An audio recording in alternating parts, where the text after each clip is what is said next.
The phone call had come out of nowhere. Emily had been sitting on her couch, scrolling through her phone, when the unfamiliar number flashed across the screen. She almost didn't answer, but something pulled at her, a strange curiosity she couldn't ignore. A voice, calm and composed, spoke on the other end. It was a man's voice, low but strangely soothing. "We're looking for a babysitter for our son, Alistair. We've heard wonderful things about you. Can you come to our home tonight?" Emily hesitated for a moment. The name Alistair echoed in her mind, as if it belonged to something more familiar than just a child. But she quickly dismissed the thought, brushing off the unease that had briefly washed over her. It was just a name. "Of course, I'll be there." The address he gave her was out of town, far from the busy streets she knew. The mansion sat on a hill, isolated from the nearest neighbors. It sounded almost too perfect, a chance to escape from her usual routine, to experience something different. But as she drove closer, a tight knot began to form in her stomach. The mansion loomed ahead, its decaying beauty more imposing in the fading light. It was old, its stone exterior covered in creeping ivy, windows dark, almost as if the house itself was trying to keep the world at bay. There was an eerie stillness to the air, even as the summer evening hummed with life. The wind carried a faint chill, sending shivers down her spine. Emily parked in front of the house and sat there for a moment, staring at it. It didn't feel right. It was too quiet, too secluded, but she pushed the thought aside. After all, it was just a babysitting job. What could go wrong? As she approached the door, it creaked open before she even had the chance to knock. A woman in a flowing black dress stood in the doorway, her face pale, almost ghostly. She had long, dark hair that cascaded around her shoulders, and her eyes seemed to watch Emily with an unsettling intensity. "You must be Emily," she said, her voice soft, but somehow sharp at the same time. "Come in." Emily stepped inside, and the air hit her like a wall. It was colder here, even colder than outside. The house smelled like dust, like old wood, and something else, something faint, but sharp, like metal. The silence was so thick it almost seemed to suffocate her.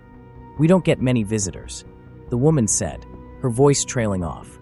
"But we're very particular about who we trust with Alistair."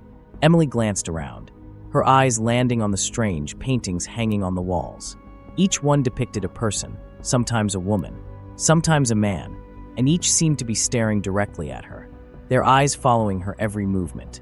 They all had the same unsettling expression, as if they had seen something terrible. "Alistair is in the parlor," the woman said. "You can go right in." Emily made her way down the dark hallway, the floorboards creaking under her feet.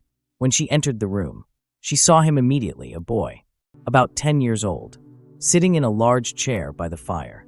His skin was pale, almost translucent, and his dark hair hung in messy strands over his forehead. He was staring into the flames, his face expressionless. "Hello, Alistair," Emily said, trying to sound friendly. The boy didn't respond at first.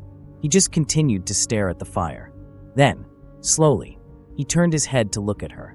His eyes were dark, but there was something about them, something unsettling. "Are you scared?" he asked, his voice barely a whisper. Emily blinked, taken aback. "Of course not," she said, though the words sounded hollow, even to her own ears. Alistair didn't respond. Instead, he simply got up and walked past her, his feet barely making a sound on the wooden floor. Emily followed him, unsure of what to make of him. He was a strange child, withdrawn and distant, yet his presence was magnetic. The hairs on the back of her neck stood up as she watched him. The woman, who introduced herself as Seraphine, appeared in the doorway, her eyes never leaving Emily. "We have some rules," Seraphine said, her voice growing more serious. "The most important one is that you keep the windows shut at all times. We don't like the light. It's harmful to us." Emily nodded, feeling a strange discomfort in her chest. The whole situation felt off, but she pushed it down. She had to focus. This was just a job. Never leave Alistair alone in the dark. Seraphine continued. "He doesn't like the dark." "I understand," Emily said, though the tension in her voice was impossible to hide. As she settled into the living room, her mind raced. What was going on in this house? There was something unnatural about them. The family's odd behavior, their cryptic rules, the oppressive atmosphere that seemed to cling to every surface. It felt like she had stepped into another world, one she wasn't prepared for. The night passed uneventfully at first. Alistair was quiet, almost too quiet, but as the hours dragged on, the silence started to feel heavier, suffocating. Emily tried to shake off the feeling that she wasn't alone, that something else was lurking just out of sight. But no matter how hard she tried to focus on the mundane task of making sure Alistair was safe, she couldn't shake the feeling that something was terribly wrong. It started with the whispers. At first, she thought it was just the wind, but then she heard it again, faint voices, too soft to make out. But they were there, coming from somewhere. She stood still, straining to listen, her heart pounding in her chest. Footsteps. Someone was walking behind her, but when she turned, there was no one there. Her breath hitched in her throat. There was no way she could explain it. And then, she heard the sound from the basement, low, guttural, like something was moving beneath the house. She shivered and tried to ignore it. "Alistair," she called, trying to distract herself, trying to calm her nerves. "Do you need anything?" The boy didn't answer. He was standing by the door now, staring at her with those dark, hollow eyes. "Are you sure you're okay?" Emily asked, her voice trembling slightly. Alistair smiled, a small, chilling smile that didn't reach his eyes. "I'm fine," he said, but there was something wrong in his tone, something that sent a cold shiver down her spine. As the night wore on, Emily began to feel a growing unease. There was something in the air, something that made her skin crawl. The house felt as if it was alive, watching her, waiting for her to make a mistake. She tried to distract herself, but everything she looked at seemed to have eyes, paintings, mirrors, even the furniture. And then, as she passed one of the paintings, she noticed something that hadn't been there before, a letter, tucked into the frame. She reached out and carefully removed it. The paper was yellowed with age, and the handwriting was messy, frantic. "Leave. Leave before midnight. Don't stay. They will come for you." Her blood ran cold. Emily folded the letter quickly and stuffed it into her pocket. She looked around, her heart racing. Had someone left it there to warn her? She couldn't be sure, but her gut told her the warning was real. And yet, despite everything, the eerie house, the strange family, the whispers, and the warnings, Emily stayed. She shook off the fear that gripped her and convinced herself that she was just being paranoid. After all, it was just a babysitting job. But the strange sensation didn't leave her. And deep down, Emily knew this wasn't just any job. She had stepped into something much darker, something far more dangerous than she could ever have imagined. Emily woke to the sound of soft footsteps in the hallway. The clock on the wall read 2:47 a.m. She wasn't sure why she'd woken up, but the strange sensation of being watched filled the room. The house, still and silent by day, had a strange hum of life to it at night, an unnerving, unsettling energy that was hard to ignore. When she sat up, her eyes landed on Alistair, who was standing near the door, staring at her. His face, so pale in the moonlight, looked even more ethereal than before. He was silent, but the intensity of his gaze seemed to burn through her. It was as though he was waiting for something. The air between them was thick with tension. "Emily," he whispered, his voice eerily calm. "I'm thirsty. Could you get me something to drink?" Her heart skipped a beat. She wasn't sure why the request made her uneasy. Maybe it was because of the hour, or maybe it was because of how he was looking at her, but she nodded. "Of course. What would you like?" "Just some juice. Nothing special," he answered quickly, but his smile seemed off, stretching a little too wide for comfort. Emily left the room, her footsteps echoing down the hallway. She stepped into the kitchen, trying to shake off the sense of dread that clung to her like a thick fog. She opened the fridge and found the juice she thought he wanted. But something caught her eye, a glass sitting on the counter. It was half filled with a deep, dark liquid. It looked like juice, but the color, it was too red. Her breath caught in her throat as she stared at the glass. No, it couldn't be. She set the juice aside and poured the liquid into the glass, hesitating before lifting it to her lips. The smell was unmistakable now. It was blood. The metallic scent filled her nostrils, making her stomach turn. Emily stood frozen, glass in hand, her mind racing. She couldn't believe what she was seeing. What was going on in this house? What kind of family was this? Just as she was about to turn back, Alistair appeared in the doorway, his eyes dark and hungry. His teeth were longer than before, sharper. He smiled at her, his lips pulling back, showing off the sharp points. "Thank you," he said, his voice cold, almost predatory. Emily's heart pounded in her chest as she handed him the glass. He drank greedily, never breaking eye contact, his gaze never wavering from hers. What is this?" Emily's voice shook, barely above a whisper. Alistair didn't answer right away. Instead, he wiped his mouth with the back of his hand, then smiled again, a twisted, unsettling smile. "It's just what I need."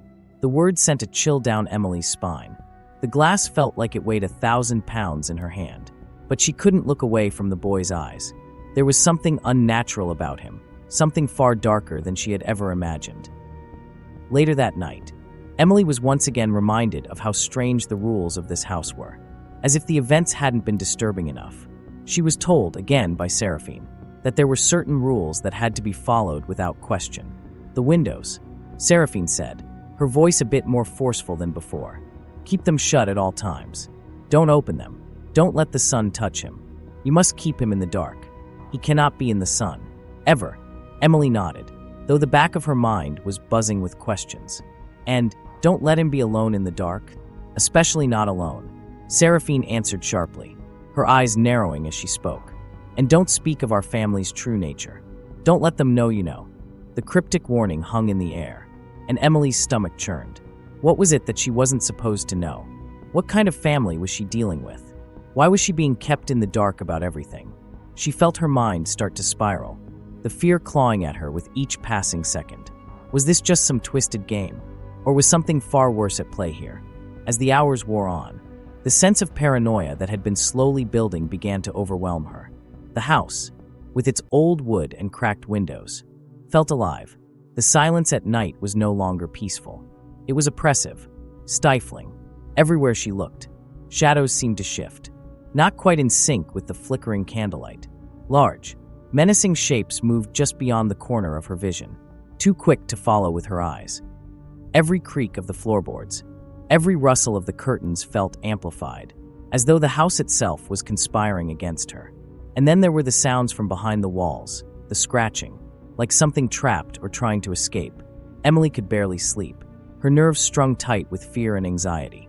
Each time she closed her eyes, she saw flashes of things vague, disjointed images, shadowy figures watching her, whispering her name in the dark. She tried to convince herself that it was just her imagination, but the fear was real, and it was growing stronger by the minute. The next day, as Emily wandered through the house, trying to distract herself from the overwhelming dread, she overheard something she wasn't meant to hear. She had been walking past the study when she heard Seraphine's voice, low and urgent. She stopped, pressing her ear to the door, instinctively wanting to hear more. "He's starving." "Seraphine," a man's voice said. "Alistair can't keep going like this. We need to bring in another babysitter, one who won't make it past the night." Emily's heart dropped into her stomach. She leaned closer, her breath catching in her throat. The voice continued, but it was too late to retreat. "He'll feed on her," the man said, his tone matter-of-fact. "She won't survive the night." Emily's blood ran cold as the words sank in. She couldn't breathe. She had been just another tool in their twisted game. The thought hit her like a punch to the chest. The family wasn't hiding their true nature from her. They were toying with her. They had never intended for her to leave. Her thoughts raced as her pulse quickened. What had she gotten herself into? And how much time did she have left? The shadows in the house no longer felt like figments of her imagination. They were alive, watching, waiting. Everything in the house, the strange rules, the cryptic warnings, the odd behavior, had led to this moment. The family's twisted hunger, their sinister plans. And Emily, she was the next one to fall into their trap. Emily's nerves were shot. It had only been a few days, but each hour felt like it stretched on forever. She couldn't shake the feeling that she was being watched. Even when she was completely alone, she would hear footsteps echo down the hall, and just as she turned to look, the sounds would stop. No one would be there, but the silence felt wrong. Heavy, like the house was holding its breath, waiting for something. She told herself it was just her imagination, but every time she was alone, the feeling crept back. It wasn't just the footsteps, it was the feeling of someone standing just behind her, breathing down her neck. Emily would freeze, the hairs on the back of her neck standing up. But when she turned around, no one was ever there. It was like being trapped in a nightmare, where every time you looked away, something sinister was just out of sight, waiting to pounce. There were times when she would sit in the living room, the flickering light of the fireplace casting long shadows across the walls, and she would catch a glimpse of something out of the corner of her eye, a shadow moving, but there was no one there. At first, she thought it was just her mind playing tricks on her, the kind of tricks that happen when you're too tired or too scared. But the shadows didn't act like shadows. They moved in ways that didn't make sense, crawling along the floor, slithering across the walls. Watching her, it was as if the very air in the house was alive with something unnatural. The basement was the worst. There was something about it that made Emily's skin crawl every time she stepped near the door. The feeling of dread in that place was suffocating. It was cold down there, colder than anywhere else in the house, and she could hear strange noises coming from behind the walls. Sometimes it sounded like whispers, other times like someone, scraping their nails against the stone. It was as if something or someone was trapped down there, waiting, just beyond her reach. One day, while exploring the house, Emily stumbled across an old, dusty journal in a forgotten corner of one of the bedrooms. She picked it up, wiping the dust from the cover. It was old, the pages yellowed with age, and the handwriting was frantic, the words almost illegible in places. She opened the book, flipping through the pages, and as she read, a chill ran down her spine. The entries started out normal enough, mentions of daily tasks, notes about the family, but as she got further into the journal, the tone changed. The words became more desperate, more frantic. Don't trust them. Don't go into the basement. Don't look at the mirrors. Don't speak to the shadows. One entry read. Emily's hands trembled as she turned the pages faster. The last entry was the worst. They will come for you when the clock strikes 12. The words burned into her mind, repeating over and over again. Who was the person who had written this? And why had they been so terrified? Emily didn't know, but she couldn't shake the feeling that they were talking about her, that something was coming for her. Her paranoia grew with each passing minute. She couldn't trust anything in this house anymore. Every shadow felt like it had a mind of its own. Every creak of the floorboards felt like a warning. She was on edge, always looking over her shoulder, afraid of what she might see. That's when she decided to confront Jareth Nightshade, the family's butler. He had been strange from the start, but Emily couldn't ignore the nagging feeling that he knew more than he was letting on. She found him in the study, sitting by the fire, his eyes unreadable as he glanced up when she entered. Jareth, Emily said, her voice tight with fear. What's going on in this house? What's happening to Alistair? Why does it feel like I'm not alone? Jareth didn't respond immediately. He studied her for a long moment, and Emily's heart began to race as she waited for him to speak. You're starting to see it, aren't you? He finally said, his voice low and cold. You're starting to realize what they really are. Emily's breath caught in her throat. What do you mean? He leaned back in his chair, his eyes narrowing as if weighing his words. The Duskborn family, they're not like you or me. There's something else. They're not human. Emily's stomach dropped. What are you talking about? Who are they? Jareth stood up slowly, stepping closer to her. You think Alistair is just a sick child? You think this is all just some twisted game? No. This house, these people, they've been feeding for centuries. They've been hiding in plain sight, and they'll never let you leave. He paused, his gaze piercing. But there's more. You've noticed the doors, haven't you? The windows that never open, the rooms that are always locked. Emily blinked, her mind racing. What do you mean? What's wrong with the doors? He smiled, but it wasn't a reassuring smile. The house has no exit, no way out. Every door, every window you try leads to another room. They're all locked or sealed. You'll never escape. The air seemed to thicken around her as the truth of his words sank in. Emily's hands trembled, and her chest tightened with panic. Was she really trapped here? Was there no way out? The shadows felt closer now. The house seemed to pulse with some dark, unspoken life. She wanted to scream, to run, but there was nowhere to go. Jareth's smile faded, and he turned his back to her. It's too late now, he whispered, as if to himself. They already know you know, and they'll come for you. Emily's breath caught in her throat as she stumbled back. There was no escape, no way out. She was trapped, and whatever was lurking in the shadows, whatever was waiting behind the locked doors, was closing in on her. She could feel it. She could hear it. The house was alive with something that wasn't human, and she had no idea how much time she had left. Emily couldn't stop thinking about the basement. The warning was still fresh in her mind, but the pull of curiosity was stronger. The door to the basement had been locked ever since she had arrived, and she had been told, again and again, to stay away. The family, especially Jareth, had made it clear that some places in the house were off-limits. But the more Emily heard about the house, the more she felt like there was something hidden down there. Something important. Something that could explain all the strange happenings. She couldn't ignore it anymore. Emily needed to know what was down there. There had to be something that could explain what was going on. The family's strange rules, Alistair's unsettling behavior, and the constant feeling of being watched, it all pointed to the basement.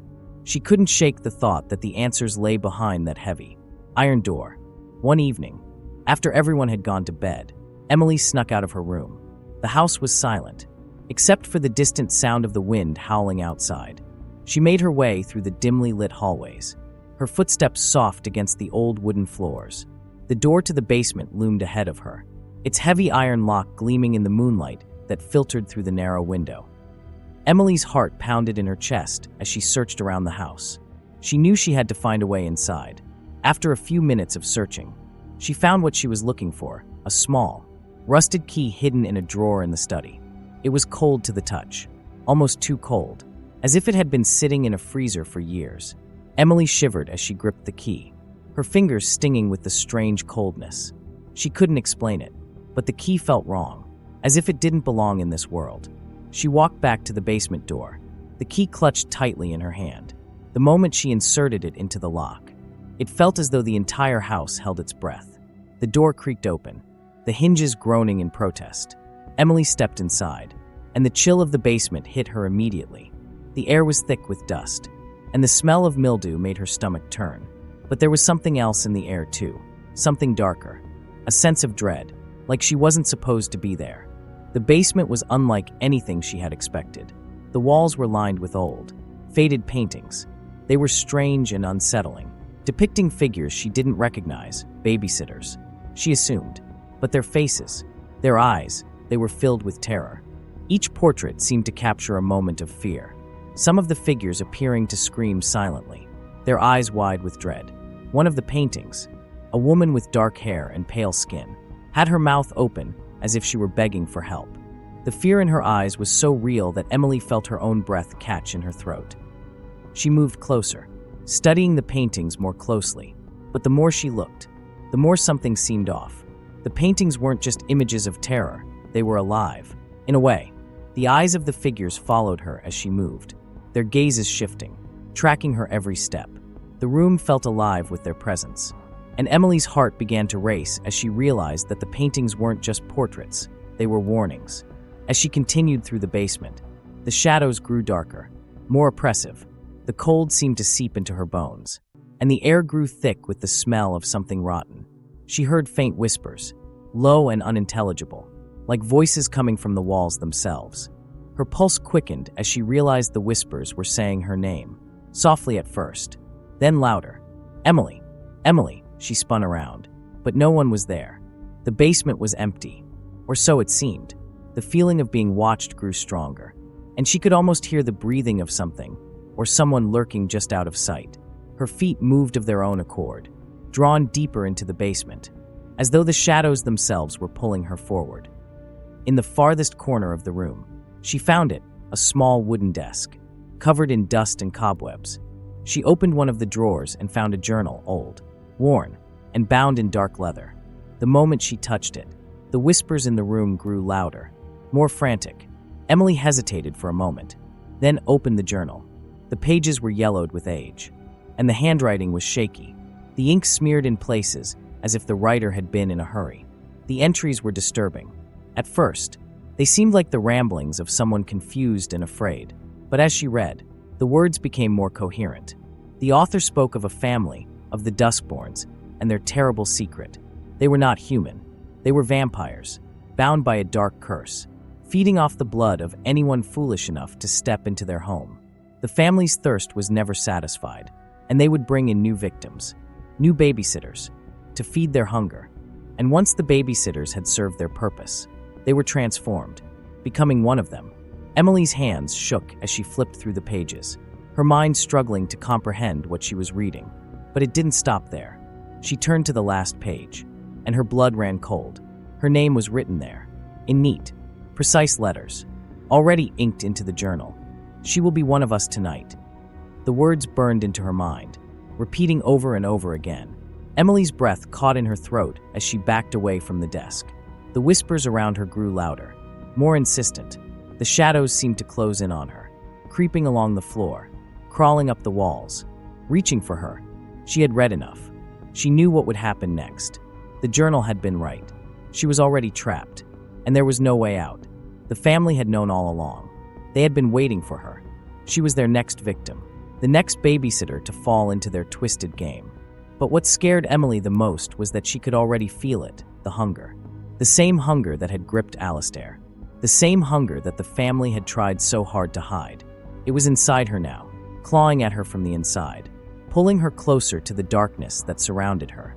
She was one step away from becoming one of them, and no matter how hard she tried to run, the house wouldn't let her escape. She had become part of their family now, whether she wanted it or not. The clock on the wall ticked louder with each passing second, and Emily could feel it. Something was wrong. The house felt different now, like it was alive, watching her every move. The silence that had filled the house earlier was now replaced with a low hum, a vibration that seemed to shake her very bones. The time was nearing midnight, and Emily could feel the weight of the night closing in. There was no escaping it now. She had been chosen, and there was nothing she could do to stop what was coming. Her heart pounded in her chest as the door to the room creaked open, revealing a hidden chamber at the end of the hallway. It was a place she had never seen before, a room that seemed to have appeared out of nowhere. The walls were covered in dark, ancient symbols that glowed faintly in the dim light. A large altar stood in the center of the room, surrounded by candles that flickered with an unnatural flame. The air was thick, heavy with an oppressive sense of dread that made Emily's skin crawl. She couldn't breathe. She couldn't think. All she could do was follow the pull of the darkness, as though something invisible was dragging her closer to the altar. She tried to run, but the house seemed to shift around her, the walls closing in. Every door she tried was locked, every window sealed tight. The house was alive, and it wasn't letting her go. Panic surged through her as she realized the truth. There was no escape. She was trapped. The ritual was already underway. As the clock struck 12, the family appeared in the doorway. Seraphine Duskborn was the first to step forward, her eyes glowing red, her skin pale and almost translucent in the candlelight. Her lips curled into a sinister smile, revealing sharp, elongated fangs. Behind her, Alistair followed, his transformation complete. His once innocent face was now twisted with hunger, his eyes burning with an unholy light. He was no longer the child she had cared for. He was something much darker, something inhuman. The room was filled with the rest of the family, each one standing still, their eyes fixed on Emily. They didn't speak. They didn't need to. Their presence alone was enough to send shivers down her spine. The hunger in their eyes was undeniable. They had been waiting for this moment, and now that it had arrived, there was no turning back.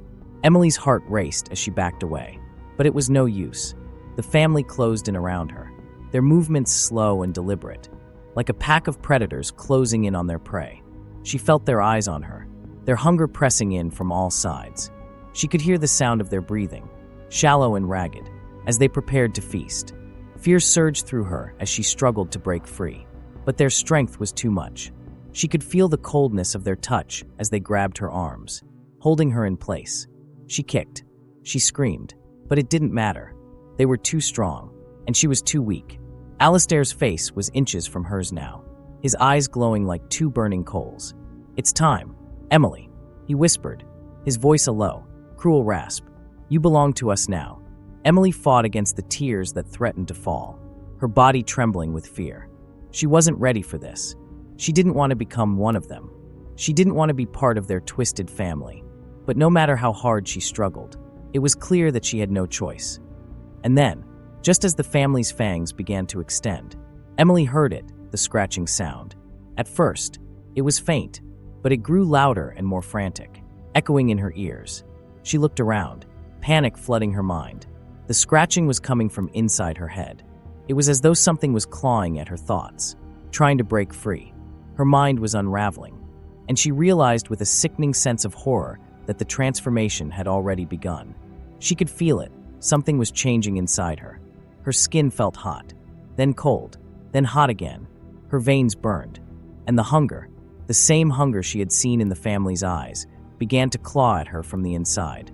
She gasped, her breath coming in short, shallow bursts. This was it. This was the moment she had been dreading. She was becoming one of them. But then, just as she thought it was all over, a figure stepped into the room. It was Lyric Ashwin, the family friend, the mysterious figure who had seemed so kind, so helpful. But now, as he stepped into the light, Emily saw something different in his eyes, something dark and knowing. He wasn't who he seemed to be. Lyric's gaze locked with hers, and for the first time, Emily saw a flicker of something. Regret? Fear? He opened his mouth to speak, and his voice was low, steady, and filled with a strange urgency. "Emily," he said, his voice cracking slightly. "I tried to warn you." Her eyes widened in shock. You knew." Lyric nodded, his expression filled with sorrow. "I was the last babysitter. They didn't tell you, did they? They didn't tell you what they are." "What do you mean?" Emily asked, her voice trembling. "What are they?" "They're not just vampires," Lyric said quietly. "They don't just drink blood. They feed on souls. The ritual, it doesn't just make you one of them. It ties you to them forever. Once you're a part of their family, there's no going back. You'll never escape. You'll be trapped, just like the others." Emily's heart skipped a beat as she struggled to comprehend his words. "No," she whispered. "No, I can't." Lyric took a step closer to her, his eyes filled with regret. "I've been trying to warn you, but I couldn't risk them finding out. I couldn't risk them doing this to you. But it's too late. They've already begun." Emily's mind spun. She could feel the transformation deep within her. The hunger, the darkness, it was all taking over. But Lyric's words were a lifeline, a shred of hope in the chaos. "What do I do?" she asked, desperation creeping into her voice. Lyric's expression darkened. "There's only one way out. You have to stop the ritual. You have to destroy them before they finish what they've started. But you won't be able to do it alone." The house seemed to come alive around her, a suffocating pressure that pressed in from all sides, making it hard to breathe. Emily's heart was racing, and every part of her wanted to run, to scream, but her body wouldn't respond. It felt like she was stuck in a nightmare that she couldn't wake up from. The family was closing in, their eyes glowing red with hunger, their fangs bared, ready to claim her as one of their own. She could feel the transformation happening, slow and painful, like something was crawling under her skin. It wasn't just her body changing, it was her very soul being pulled into their darkness. She struggled, every ounce of her will pushing against the pull of the ritual. But it was no use. The house itself was against her, rejecting her escape as if it were alive, its walls closing in tighter, the doors sealing shut, the windows vanishing into the dark. She was trapped, caught between two choices, both horrifying, both impossible. "Don't fight it, Emily," Seraphine Duskborn whispered, her voice sweet, but it sent a chill through Emily's spine. "You can't escape what you were meant to be. You've been chosen. You will live forever. One of us. Join us, and your fear will be gone. Your pain will end." The words tempted her, almost like a promise, but Emily knew better. She had seen what becoming like them meant. The family's eyes, their cold smiles, the hollow emptiness behind them. This was not life. It was a prison. She could feel it deep within her. She could already feel the hunger starting to grow inside her, and it terrified her more than anything. "Please," Emily whispered, her voice shaking. "Please, don't do this." But Alistair, the vampire child, stepped forward, his eyes wide with a cruel glee. "You will be one of us, Emily," he said, his voice childish, yet twisted. "You'll be part of the family forever. We'll take care of you. You'll never be alone." The house seemed to hum with power as they closed in on her. Emily could barely think, her mind swimming with fear, her heart pounding in her chest. And then, Lyric Ashwin, the mysterious family friend, stepped in front of her, blocking her view of the family. "You don't have to do this," Lyric said urgently. His voice was filled with a desperation that Emily hadn't heard before. "I tried to warn you. I've been trying to protect you. But you have to understand, they don't just want your blood. They want your soul. Becoming one of them, it's not just about living forever. It's about losing yourself. You'll become like them. Empty. Trapped. Emily's head spun. She could feel the transformation growing stronger, her body screaming in agony. But his words echoed in her mind. Could she really survive? Could she really escape the fate they had set for her? The hunger inside her was growing louder, harder to ignore. "You're lying," Emily said, her voice barely above a whisper, the fear and pain choking her words. "You're just trying to stop me from becoming one of them." "I'm not lying," Lyric said, stepping closer, his eyes filled with guilt. "I'm trying to save you. The family has to feed. They've done this to every babysitter before you.